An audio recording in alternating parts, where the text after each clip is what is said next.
Hello, good morning everyone and welcome to आपका school. तो आज हम इस वीडियो में बात करेंगे कि लास्ट मिनट में मतलब लास्ट मंथ में एमएसजी को कैसे प्रिपेयर करें, क्या स्ट्रेटेजी हम लोग का होना चाहिए कि हम लोग एक महीने में एमएसजी को पूरा तरह से रिवीजन कर लें।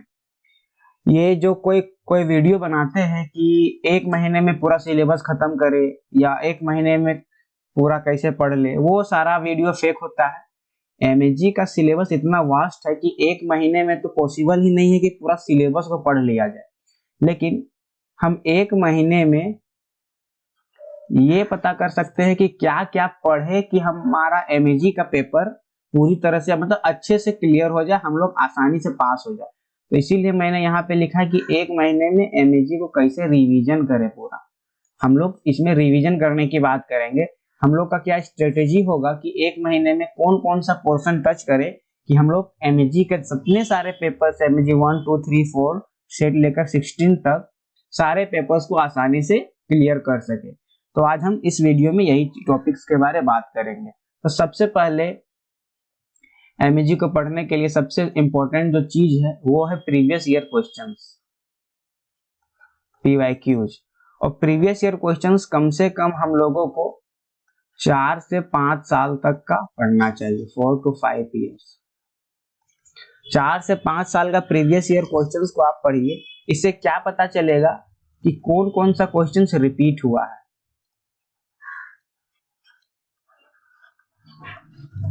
आप लोगों को इससे रिपीटेड क्वेश्चंस का पता चलेगा, और रिपीटेड क्वेश्चंस का अगर पता चलेगा तो आपको ये भी पता चलेगा कि इंपॉर्टेंट टॉपिक्स कौन सा है, या अगर बोला जाए तो इंपॉर्टेंट यूनिट्स कौन सा है।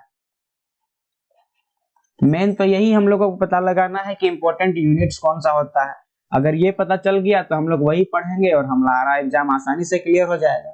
और अगर आपको ये भी नहीं करना है तो एक मैंने सेपरेट वीडियो बनाया है सारे टॉपिक्स का, मतलब सारे एमएसजी का, जितने एमएसजी के पेपर्स है सारे एमएसजी के पेपर्स के लिए एक पर वीडियो है इस चैनल पे। आप वो वीडियो देखिए, वहां पे मैंने इंपॉर्टेंट यूनिट्स के बारे में बताया है। ये इंपॉर्टेंट यूनिट्स आप उसको अगर पढ़ लीजिएगा तो आपका मतलब अगर जैसे 10 यूनिट है तो मैंने उसमें 5 यूनिट बताया है, या इस तरह से हर वीडियो में अलग अलग बताया है। अगर वो आप पढ़ लीजिएगा तो आपका एमएसजी का जितना सारा पेपर है वो आसानी से क्लियर हो जाएगा। जब आपको प्रीवियस ईयर क्वेश्चंस आपने एनालिसिस कर लिया, आपको रिपीटेड क्वेश्चंस या इंपॉर्टेंट यूनिट्स के बारे में पता चल गया, तो उसके बाद आता है समरी। प्लॉट और समरी, इसमें दोनों है, plot slash summary.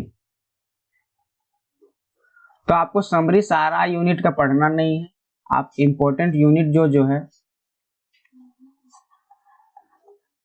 Important units का बस समरी पढ़िए, उससे आपका काम हो जाएगा। और इंपॉर्टेंट यूनिट्स में भी आपको अगर समरी पढ़ना नहीं है तो यूट्यूब में सारा वीडियो मिल जाएगा। तो यूट्यूब में सारा वीडियो देख के इंपॉर्टेंट यूनिट्स का सारा समरी आप कवर कर लीजिए, तो आपका एमएसजी का जितना इंपॉर्टेंट टॉपिक्स है वो सारा क्लियर हो जाएगा। अगर आप समरी पढ़ लिए उसके बाद आता है कैरेक्टर्स।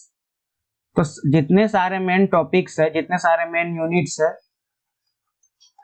उसका कैरेक्टर्स को आपको पता होना जरूरी है। मेन कैरेक्टर्स जितना है आपका, अगर मेन कैरेक्टर्स पता होगा तो सबसे ज्यादा आसान हो जाएगा कि आप समरी को आसानी से लिख पाइएगा। तो कैरेक्टर्स में हमको सारा जो माइनर कैरेक्टर्स है वो नहीं पढ़ना है। कैरेक्टर्स में हमको बस मेन जो कैरेक्टर्स है, जैसे कोई भी टॉपिक्स का जो प्रोटैगोनिस्ट होता है या उसी टॉपिक्स का एंटागोनिस्ट भी होता है, तो ये दोनों के बारे में जानना बहुत जरूरी है। या पॉइंट ऑफ व्यू क्या है, पॉइंट ऑफ व्यू उस यूनिट का पॉइंट ऑफ व्यू क्या है, नरेटर किस पॉइंट ऑफ व्यू से वो एक्सप्लेन कर रहे हैं, ये सारे चीजों को जानना बहुत जरूरी है। एंटागोनिस्ट और प्रोटैगोनिस्ट के बारे डायरेक्ट भी क्वेश्चन कभी कभी आ जाता है, तो इसीलिए कैरेक्टर स्केच बहुत जरूरी है। तो सबसे पहले हम लोगों को समरी देखना है।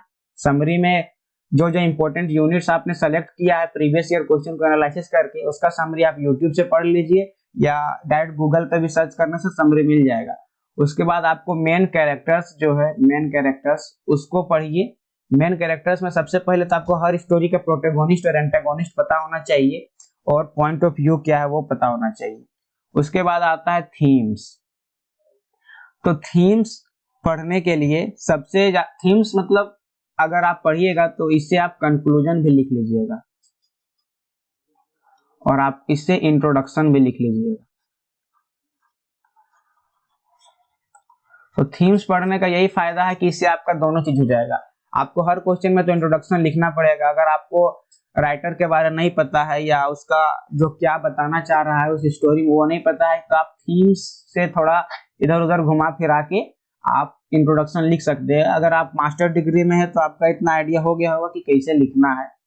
और उसके बाद अगर आपको हर जैसे कुछ भी पूछा गया, क्रिटिकल एप्रिसिएशन या अगर प्लॉट समरी पूछा गया, तो आपको एंड करना है कंक्लूजन से और कंक्लूजन में आपको थीम लिखना पड़ेगा।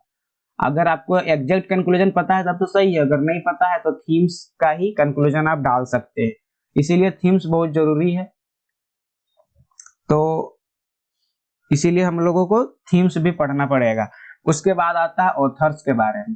तो अगर आप कोई भी स्टोरी पढ़ रहे हैं या कोई नॉवेल्स पढ़ रहे हैं या अगर आप शॉर्ट स्टोरी पढ़ रहे हैं या अगर आप पोएट्री पढ़ रहे हैं,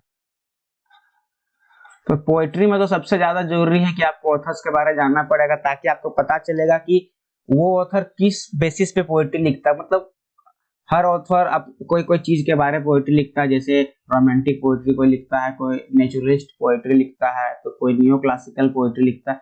तो अगर ये आपको पता होगा तो आप पोएट्री का अगर वो एक्सट्रैक्ट आपको नहीं पता होगा फिर भी आप पोएट्री लिख लेंगे।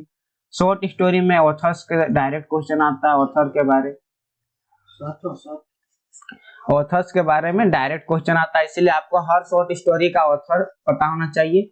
और नॉवेल्स में भी आपको ऑथर्स के बारे में पता होना चाहिए। कोई भी आपको इंट्रोडक्शन लिखना है तो आपको ऑथर्स के बारे में अगर पता रहेगा तो आप ये लिख सकते हैं कि this novel is written by this, it is published in blah blah blah, कुछ भी आपको मतलब वो लिख सकते हैं आप। अगर आप ऑथर्स के बारे में पता रहेगा तो आप इंट्रोडक्शन लिख सकते हैं। इंट्रोडक्शन में मैंने बताया कि आप थीम्स भी लिख सकते हैं। तो अगर आपको ऑथर और थीम भी थोड़ा थोड़ा पता है तो आपका इंट्रोडक्शन बहुत अच्छा बन जाएगा। और जो कॉपी चेक करता है एग्जामिनर, वो इंट्रोडक्शन या और कंक्लूजन से ही बस देखता है, वही उसी में अगर आप बहुत अच्छा लिखे तो आपको मार्क्स मिल जाएगा। और उसके बाद लास्ट में आता है राइटिंग टेक्निक्स।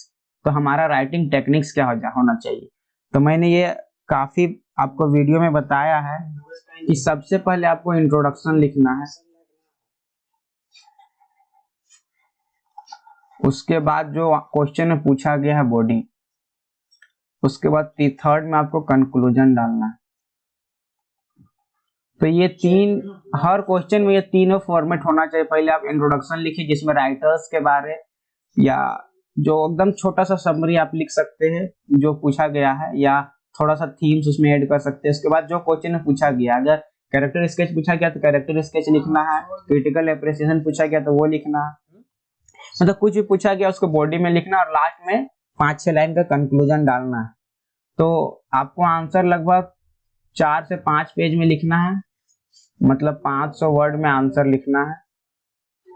आंसर पूरा नीट एंड क्लीन होना चाहिए। इग्नू में पास करने का सबसे बड़ा यही है, मतलब इसको क्या बोल सकते हैं, रामबाण, कि आंसर आपका नीट एंड क्लीन होना चाहिए, साफ साफ अगर आपको दिख रहा है प्रेजेंटेशन,